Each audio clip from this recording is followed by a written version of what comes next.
दोस्तों, दो बहुत ही अच्छी सहेली एक दूसरे से हद से ज़्यादा प्यार किया करती। दोनों का लगाव बहुत ज़्यादा होता है। एक ही गांव में दोनों की शादी हो चुकी होती है। दोस्तों, यहाँ पर दोनों सहेली ऐसे रहती हैं मानो ये दोनों एक दूसरे के लिए बनी हों। धीरे धीरे समय बीतता रहता है। अब इनको तलाश होती है कि इनको कोई बच्चा हो जाए। दोस्तों, कई साल का समय इसी तरह से बीत जाता है, किसी को भी बच्चा नहीं हो पाता। दोनों बहुत ही ज़्यादा दुखी होने लगती हैं। आपस में दोनों एक दूसरे के साथ अपने दुखों को बांटने लगती हैं। इन दोनों में से एक दिन एक सहेली गर्भवती हो जाती है। जब इस बात को वो दूसरी सहेली को बताती है, दोस्तों दोनों यहाँ पर बहुत ही ज़्यादा खुश होती हैं। दोनों का खुशी का ठिकाना नहीं होता। यहाँ पर जो गर्भवती होती है वो दूसरी औरत को जो उदास बैठी होती है उसे देखकर उससे कहने लगती है कि तू टेंशन मत कर, ये बच्चा हम दोनों का ही तो है। हम दोनों इसको अच्छे से पालेंगे पोसेंगे, इसको अच्छे से बड़ा करेंगे, हम दोनों को ये माँ कहेगा। दोस्तों, यहाँ पर सहेली भी बड़ी खुश होती है, कहने लगती है कि आपने बहुत अच्छा कहा, मैं भी यही चाहती थी। दोस्तों, अब वो बच्चा हो जाता है और बच्चा होने के बाद वो बच्चा धीरे धीरे बड़ा होने लगता है। इधर जो सहेली होती है उसे गोद में लेकर खिलाया करती, और जो उसकी खुद की असली माँ होती है वो तो उसे बहुत कम खिलाती, जो दूसरी वाली होती है वो बहुत ज़्यादा खिलाती। यहाँ पर दोनों के प्यार को देखकर जो बच्चे का पिता होता है वो भी बहुत ही ज़्यादा खुश होता है। वो भी यही सोचता है कि ये दोनों पता नहीं इस बच्चे को कितना प्यार करती हैं। दोस्तों, धीरे धीरे समय बीतने लगता है और एक दिन वो आ जाता है। जो यहाँ पर बच्चे की माँ होती है वो दूर बैठी होती है और जो दूसरी सहेली होती है उस बच्चे को गोद में लेकर खिला रही होती है। तभी यहाँ पर वो बच्चे की माँ से कहती है कि आज के बाद तू मेरे बच्चे को हाथ मत लगा देना, मैं अपने बच्चे को अपने घर ले जा रही हूँ। दोस्तों, यहाँ पर अब जो बच्चे की असली माँ होती है उसके पैरों तले ज़मीन खिसक जाती है कि ये कह क्या रही है। अब यहाँ पर वो उससे कहने लगती है कि तुम कह क्या रही हो, हमारा तो ऐसा कोई भी समझौता नहीं हुआ था, हम दोनों ही इसकी माँ है, ये दोनों को ही माँ कहा करेगा, इसको धीरे धीरे बड़ा तो होने दो। जो इसकी असली माँ नहीं होती वो जिद पर अड़ जाती है और बच्चे को अपने पास ले जाने लगती है। दोस्तों, मामला गांव पंचायत में पहुंच जाता है। अब जो गांव के पंच होते हैं वो वहां पर इकट्ठा हो जाते हैं। अब दोनों की दोनों माँ यहां पर कह रही होती हैं कि ये बच्चा मेरा है, ये बच्चा मेरा है। अब किसी को नहीं पता था कि ये बच्चा किसका है, क्योंकि किसी को इन लोगों ने पता ही नहीं पड़ने दिया था कि किसको बच्चा हुआ है। ये दोनों के दोनों ही उसके ऊपर अपना अधिकार जमाने लगती है।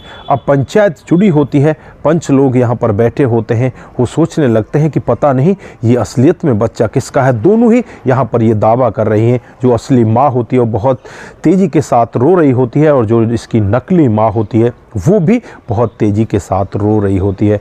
अब पंचायत के पंचों को फैसला करना यहाँ पर बहुत ही कठिन हो जाता है। यहाँ पर जो गांव का मुखिया होता है वो कहने लगता है कि अगर जो भी यहाँ पर झूठा पाया गया उसे गांव से निकाल दिया जाएगा, उसे धक्के मारकर यहाँ से भगा दिया जाएगा। इसलिए अभी तुम्हारे पास ऑप्शन है, जो इसकी असली माँ है वो इसको ले लो, जो नकली माँ है वो इसे छोड़ दो। लेकिन यहाँ पर दोनों की दोनों अपनी जिद पर अड़ जाती हैं। फिर यहाँ पर जो गांव के मुखिया होते हैं वो कहने लगते हैं कि ठीक है, अगर तुम ऐसा नहीं चाहती तो इसका फैसला एक ही तरीके से हो सकता है, इस बच्चे के 2 टुकड़े कर दिए जाएं और दोनों को बराबर का हिस्सा दे दिया जाए। जो इसकी असली माँ होती है रोते हुए गिड़गिड़ाते हुए कहने लगती है कि आप इस बच्चे के 2 टुकड़े ना करें, इस बच्चे को इसी को दे दो, ये वहाँ पर सुखी तो रहेगा। मैं नहीं चाहती कि इस बच्चे के 2 टुकड़े हों। और जो दूसरी बाली होती है बस वो देखती रहती, अपने मुंह से कुछ भी नहीं कहती। दोस्तों, थोड़ी देर में ही जो गांव का मुखिया होता है, गांव पंचायत के लोग होते हैं, उन सब की समझ में आ जाता है कि इसकी असली माँ कौन है। दोस्तों, जो असली माँ होती है वो अपने बच्चे के कैसे टुकड़े होते हुए देख सकती है। यहाँ पर असली माँ ने वही काम करके दिखाया, वो अपने बच्चे के टुकड़े होते हुए नहीं देख सकती। इसलिए यहाँ पर जो गांव के मुखिया होते हैं, गांव के पंच होते हैं, उनको पहचानने में जरा सी भी देरी नहीं लगी और जो असली माँ होती है उसे उसका बच्चा दे दिया जाता है। और यहाँ पर जो दूसरी सहेली होती है उसे इस गांव से निकाल दिया जाता है। अब जो यहाँ पर दूसरी सहेली होती है वो रोने लगती है और अपनी सहेली के पैरों में गिर जाती है, रोते हुए कहने लगती है कि मुझे माफ़ कर दो, मैं बच्चे के प्यार में अंधी हो चुकी थी। मुझे यहाँ से मत भगाओ, मैं आपके पास ही रहना चाहती हूँ। तो यहाँ पर जो उसकी सहेली होती है, उस बच्चे की असली माँ होती है, उसे माफ़ कर देती है। दोस्तों, ये बात वही माँ बता सकती है कि उसने उसे क्यों माफ़ किया था। दोस्तों, यहाँ पर हकीकत तो वो ही माँ बता सकती है जिसने उसे माफ़ किया था। क्या वो अपनी सहेली से इतना प्यार करती थी जिस वजह से उसने माफ़ कर दिया, या कोई और बड़ी वजह रही होगी। तो दोस्तों, ये थी एक छोटी सी कहानी। आप लोगों को कैसी लगी? अगर आपको ज़रा सी भी प्रभावित करती है, ज़रा सी भी अच्छी लगती है, तो दोस्तों के साथ ज़रूर शेयर करके जाएं। दोस्तों, माँ ममता का सागर होती है, और यहाँ पर भी माँ ने दिखाई दिया कि वो ममता का सागर होती है। किस तरह से उसने अपने बच्चे को भी दूसरे के हाथों सौंप दिया, क्योंकि यहाँ पर पंचायत उसके बच्चे के टुकड़े करने वाली थी। तो दोस्तों, माँ की ममता के लिए आपके पास क्या शब्द है, आप क्या कहना चाहते हैं? आपकी जो भी राय है एक बार कमेंट बॉक्स में ज़रूर दीजिएगा। दोस्तों, आज के लिए बस इतना ही। फिर मिलते हैं किसी नए मोड़ के साथ। तब तक के लिए आप अपना ख्याल रखें, परिवार का ख्याल रखें, सतर्क रहें, सावधान रहें।